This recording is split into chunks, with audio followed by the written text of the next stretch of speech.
Hello everyone, this is Fantasy-esque and welcome back to Season 3 of Vampyre Clan in ClanGen. When we left off, Brown Paw had her final patrol, yet she couldn't match her older brother Coyote Paw's skill, even though he was suffering from heat exhaustion, leaving him to take the title of Coyote Prince. But they're now going to have their graduation ceremonies and become Mistwalkers in their own right. It is now moon 126 in the first turn of Leaf Fall. Let's see what happens next. You know guys, my favorite part of ClanGen is when we have kittens born, and then every time we have an age up, particularly during our graduation, when our apprentices become warriors. It's always so exciting to kind of see their final coat colors and their personalities, and you know, the potential for the kind of things they might do in the future. So let's get into our main events. Master Quiet Flight feels much better, her missing limb no longer causing her pain. Sunny Toe managed to recover from his heat exhaustion. And then Eagle Dawn thought he was walking on a snowdrift until it gave way, and he fell down the mountain, breaking his leg. Which makes me so sad. He's one of my favorite vampires, and a broken leg is very dangerous. I feel like there's almost like a 50% chance of a cat dying from a broken leg. A lot of our leaders who get broken legs, they die from them, but thankfully, you know, they have extra lives, which is obviously not the case for Eagle Dawn, but hopefully he recovers from this. Coyote Paw managed to recover from his heat exhaustion just in time for a ceremony, and then Grandmaster Bluestar has been following the progress of Coyote Paw for moons, and feels that it is finally time for him to get his warrior name. He's granted the name Coyote Thrift in honor of his leadership. I actually like the name Coyote Thrift for him because I feel like we've seen Coyote Paw manage the resources that he has been given in a very, very resourceful way and in a very efficient way. To the point where even though he missed out on like 2 moons of training and patrols, he still managed to become the Coyote Prince. He was like way ahead of his sister, who everyone has viewed as the better vampire since like the day she was born. So I think it suits him a lot. Coyote Thrift has gotten a running nose, which is not the greatest. And then Bloomrise can hardly believe how quickly time has passed since Brown Paw was a kid. It still feels just like yesterday, that she was tumbling around the nursery, chasing after a moss ball or some other cat's tail. Misty-eyed with pride and joy, Bloomrise throws her head back and tries to cheer the loudest as Brown Paw is named Brown Ice, and honored for her level-headedness.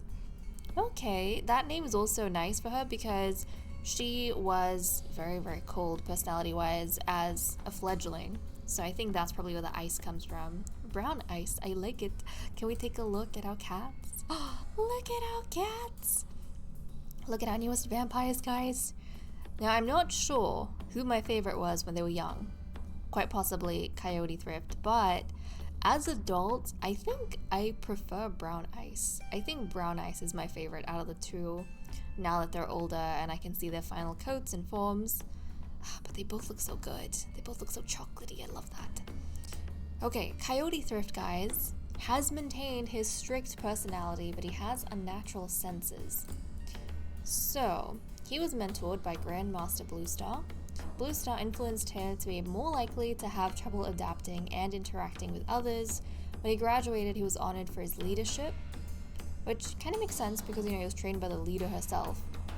But also, with this having trouble to adapt, I think Bluestar probably saw that Coyote Thrift, as a strict fledgling, was already able to manage himself very well, and he had a very good sense of discipline, so she probably never encouraged him to like change any of that, just maintain it, which is interesting. And of course we know that he was one of 2 fledglings in his batch and graduated as the Coyote Prince, so he is one of our elite vampire warriors, which is very, very nice.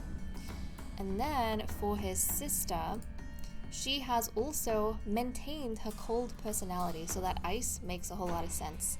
She's a learner of law and a fast runner. So she was mentored by Master Quiet Flight. Quiet Flight influenced her to be more likely to break rules that don't suit them, be ready for a fight, and be friendly towards others. Quiet Flight helped her become better at running.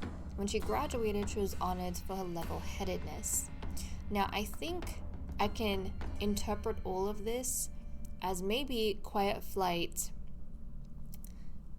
shaping Brown Ice in a way so that her coldness is reserved for vampire hunters, for outsiders, but she is friendly and protective towards the other vampires within the clan. And despite her coldness, she's able to keep a relatively level head in situations, which I really, really like. So we have 2 wonderful new Mistwalkers in the clan, which makes me very, very happy. So there we go. Those are our cats, and that's what we have for main events. In the medicine cat den, Eagledon has a broken bone. I hope he recovers. We have no one out of the den, and Coyote Thrift has a running nose. In terms of our log, Quiet Flight was given Poppy as treatment for the phantom pain, which improved. Sunnytail was given Ragwort as heat exhaustion and then recovered from that. Coyote Paw was given Ragwort as treatment for heat exhaustion and recovered from that. Sunnytail could not find any herbs this moon. Let's have a look at our relationship events. So Grandmaster Bluestar learns that Fornest has been misleading her about something trivial. Grandmaster Bluestar got a bunch of cats out for morning stretches. Grandmaster Bluestar bickers with Eagledon over who gets what nest material. Pumpkin Buzz gets a bug off of Quiet Flight's pelt and takes it out of camp. Master Quiet Flight just told Eagledon a hilarious joke. Sunnytail and Bloomrise had a conversation where they realized they didn't have much in common. Sunnytail worries about Eagledon's mental stability. Oh, okay. Sunnytail can't stop gushing over Ibis Freckle, so these 2 mates are still going strong, which is great to see. When a clanmate passes by holding stinking herbs, both Ibis Freckle and Fornest gag. Ibis Freckle basks in the sun with Brown Paw, so this was obviously before the graduation ceremonies. Fornest and Ibis Freckle keep trying to figure out what a bad smell in camp is. Brown Paw makes a small sacrifice that benefits Fornest. Bloomrise explains what a joke means to Ibis Freckle. Bloomrise and Pumpkin Buzz had a great time on patrol. Eagledon and Sunny Quiver always have something to share with each other. Eagledon notices one of his friends laughing with Coyote Paw. Eagledon's laugh reminds Pumpkin Buzz of someone she misses. Sunny Quiver chats quietly with Eagledon while they're both on camp guard duty. I love when the cousins hang out together. I think it's very nice.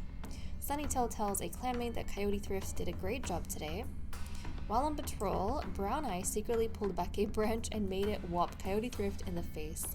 I kind of love that they have maintained, these 2 siblings have maintained some mischief in their relationship, even if Coyote Thrift didn't appreciate it entirely. Okay, let's take a look at the cat list. So, one of the most important things that happens when our fledglings become Mistwalkers is they have to declare their loyalties. And I was kind of surprised by what I saw between the siblings. So guys, apparently Coyote Thrift, despite being trained by Grandmaster Bluestar, is actually anti-loyalist. And then Brown Ice, who was not trained by Grandmaster Bluestar, but received a lot of help from her, has become a loyalist. So this is intriguing as well because we know that Brown Ice is quite cold. But again, we were talking beforehand about how her coldness has been trained to be aimed to the vampire hunters and to outsiders. But she's also quite protective of her clan's peace. And I think for that reason, she understands Bluestar's policies of maintaining alliances with the vampire hunters. Whereas Coyote Thrift, he kind of feels differently. He has, fought really hard and earned his place as a Mistwalker, as one of, the true vampires. And to an extent, I wonder if the kittens that were slaughtered while he was a fledgling, the blood feast that we had, I wonder if that also influenced some of his worldview in that as vampires, they should unapologetically be vampires. And if they have to be disciplined, if they have to train and be prepared for war at all times with the vampire hunters, then that is the way they should live. So it's kind of interesting how different these 2 siblings have ended up. But okay, aside from that, we did have this kind of lull where there was no, official matches. There was no breeding happening within the clan, but now things are about to change. So Grandmaster Bluestar has decided to announce a new match between our vampires, and she is driven, I think, a little bit by her concern for one of the cats, but she is announcing a match between Eagle Dawn, the cat and the vampire who just recently broke their leg, and Brown Ice. So I am eager to see whether or not these guys are going to work out. But Bluestar, she's very impressed with how Brown Ice has kind of ended up, and she wants to continue guiding her in this way that is dedicated to the clan. So let's go ahead, and I mean, Eagle Dawn isn't involved with anyone, is not mated to anyone. I think he has had a relationship in the past. Yes, he and Bloomrise were mates, but they broke off. Things did not pan out the way that they were comfortable with. I don't think they could see each other in that way. They did not want to have a litter together. So they were an official match, but they broke off. Aside from that, I don't think Eagle Dawn has really had any sort of romance with anyone. And obviously we know Brown Ice has not. But okay, Eagle Dawn, he is going to pet up with Brown Ice. And apparently they're compatible. I mean, he's adventurous, she's cold. I wonder how this is going to go, but I have high hopes. They might, he might like appeal to the side of her that is seeking excitement or is seeking something to turn her I wouldn't say aggression, because she's not bloodthirsty, but her coldness too. And at the same time, I think for Eagle Dawn, he's gonna find her coldness, her like reserved nature, a little bit refreshing. So that's gonna be exciting. But let's go ahead, allow him to have kids, and we want her to have kids. Oh, she can't have kids. Oh my goodness, hold on. Did I not? That's dangerous. As soon as they were born, I should have prevented kids from them, like I have done to all the other cats. They slipped through the cracks, but thankfully I checked that up. And I think Bluestar is also very worried about whether or not Eagle Dawn is going to survive, and whether or not his genes are going to survive with him. He is the only child of Fawn Nest and Owl Feather, so obviously there is some level of, there's some level of responsibility he has for making sure that there is some genetic variation within the vampires. And he is a carrier of like 4 vampiric bloodlines from the 4th, 5th, 8th, and 9th founding vampires. Actually, if we look at bloodlines amongst the unmated cats, who is doing, like, he's got 4. Sunny, his cousins, they all have 4. And then Coyote, Thrift, and his sister have 2. Okay, so Eagle Dawn is kind of from the generation that have the most concentrated bloodlines, but definitely the clan wants to, pass that on. But let's go to Ibis Freckle. Ibis Freckle is going to do some matchmaking, which we haven't really had in a while. And hopefully she's able to improve their impression of each other. Okay, she has. So trust, platonic like, respect, romantic interest has increased, and jealousy has decreased. So Eagle Dawn and Brown Ice, they were able to get to know each other a little bit better, and they are liking what they are seeing so far. They are liking what they are seeing.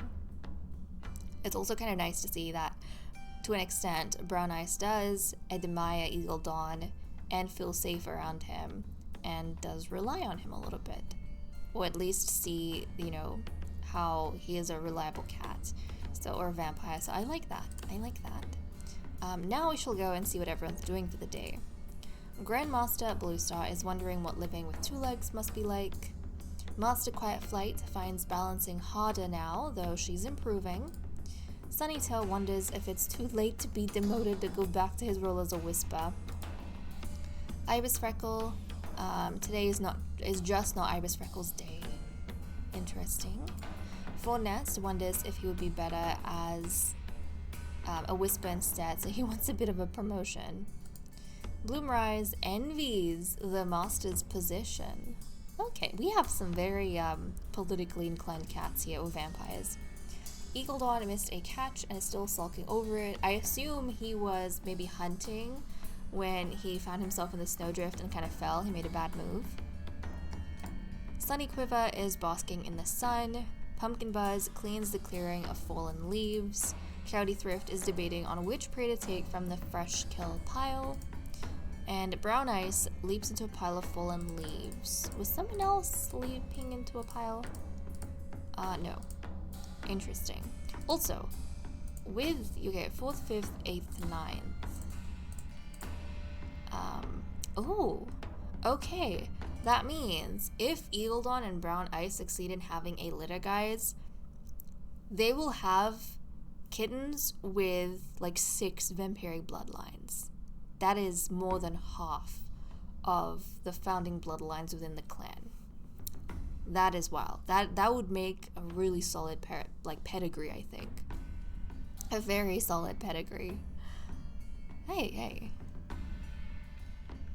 Okay, on to patrols. So we currently have 93.2 prey and we need 31. We're gonna send Sunnytail out first off to see what he gets up to. In the crisp, cool air of a leaf-full morning, it should be easy to find wild garlic by scent. Proceed. The garlic won't notice leaf bear until it actually hits, one of its good traits that makes up for its stinkiness. Sunnytail is able to bring a good harvest of both the garlic and mallow home. So wild garlic and mallow were gathered, and then we're gonna have a patrol of 6 and a patrol of 2. Okay, so we have Full Nest, Grandmaster Blue Star, Master Quiet Flight, Brown Ice, Coyote Thrift, and Pumpkin Buzz going out. It starts snowing soon after the patrol sets out, trying to bring back something for the fresh kill pile. Proceed. A storm descends, sudden and violent, putting an end to any other thoughts but survival. The cats dig a snow den and cuddle together, sharing what little warmth they have. Each cat takes a turn on the side nearest to the entrance tunnel, selflessly risking themselves, and everyone gets back safe. And then we have Sunny Quiver and Bloomrise heading out. Okay, the patrol hears a cat begging for the housefolk to come back, just barely intelligible over the sound of a monster speeding away. But this isn't going to be Kit, so it's fine. The only ones in danger are Kits and Queens. Proceed. Bloomrise finds a kitty pet collapsed by the thunder path, wailing for his housefolk. Bloomrise comforts him, asking why he was left there. The only explanation he has is that he's sick. Perhaps he was too much of a burden? Bloomrise offers him a place in Initiate Clan, at least until he recovers. He tentatively accepts, looking longingly at the thunder path as he's led away. I have no idea how to pronounce that. Something Needle. Joined the clan. Clan's reputation towards outsiders has improved, so obviously this is going to be a member of Initiate Clan. Let's take a look at him. Where is he? Okay, we have a male over here and a doll with green, yellow, and hazel eyes. Okay, so heterochromia eyes, single color pelt, childish, good speaker, and steady pause. Okay, the first things first, his name needs to change. Weed Needle. I think Weed Needle is fine. So we have Weed Needle. I don't know. I'm feeling the weed. Bright Needle. That's a nice name. Bright Needle. And I'm gonna destroy the accessory because I don't like my cats having... It depends. I don't like man-made accessories on my cats. I don't mind if they have natural accessories. I don't like the man-made ones. So, I always get rid of like collars and scarves and bows and anything like that. Okay, but let's take a look at him. He's a pretty looking cat. He is a pretty looking cat. Okay, but we're gonna accept him into Initiate Clan. What does he have? Yellow cough. Yeah, we will accept him into Initiate Clan. And he's gonna form, the outsiders who basically live on the peripheries of the ruins, hoping to be chosen by the vampires.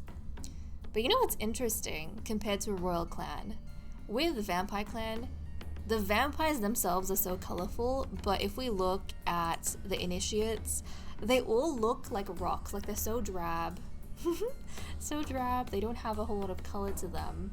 I mean, we have like grays, blacks, and whites pretty much. We don't have any other colors really. We don't have like any browns, any, exciting oranges or reds or anything like that, which I think is very, very intriguing.